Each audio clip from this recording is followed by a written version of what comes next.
అందరికి నమస్కారం అండి. ఇప్పుడు మనకు ఆదిశంకరాచార్యుడు ఏమని చెప్పిండంటే అంతా ఒకటే అని చెప్పాడండి. అంతా ఒకటే అని ఎట్లా చెప్పిండంటే ఆయన ఒక 2 ఎగ్జాంపుల్స్ లాగా చెప్పిండండి.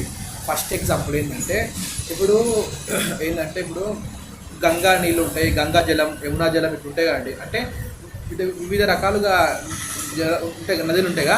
ఆ నదులన్నీ నీళ్ళు ఒక దాంట్లో పోస్తే అంటే అదంతా మళ్ళీ ఇప్పుడు ఒకరికి ఇచ్చిండు, ఒక ఆయనకి ఇచ్చిండు, ఇచ్చి దీన్ని సపరేట్గా చేయమని చెప్పుడు.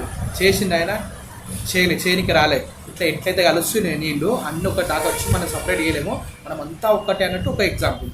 ఇంకోటి సెకండ్ది ఎగ్జాంపుల్ అంటే ఇంకోటి ఏంది, ఇప్పుడు మనం పుడుతున్నామండి.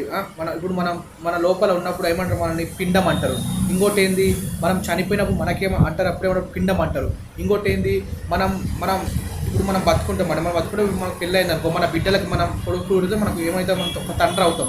తర్వాత వాళ్ళకు ఒకవేళ కొడుకులు పుట్టినట్టుకో ఏమవుతాం, తాతనవుతాం. ఇప్పుడు మన చెల్లెల్లో లేకుంటే అక్కల వాళ్ళ కొడుకులకు ఏమవుతాం, మావనవుతాం. అంటే ఇట్లా అట్లా అవుతాం. అంటే ఒక పిండము ఇన్ని బంధాలుగా అవుతుంది.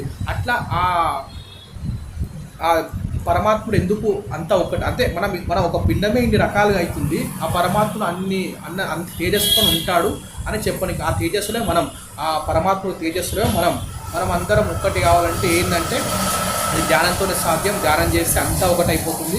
ఆ చివరి స్థితిలో మనకు అర్థమవుతుంది మనం అంతా ఒకటే అన్నప్పుడు. ఇప్పుడు అంటే ఆదిశంకరాచార్యుడు ఈ 2 పాయింట్స్ చెప్పిండండి. ఇట్లా అంతా ఒకటే అని చెప్పిండు. Thank you.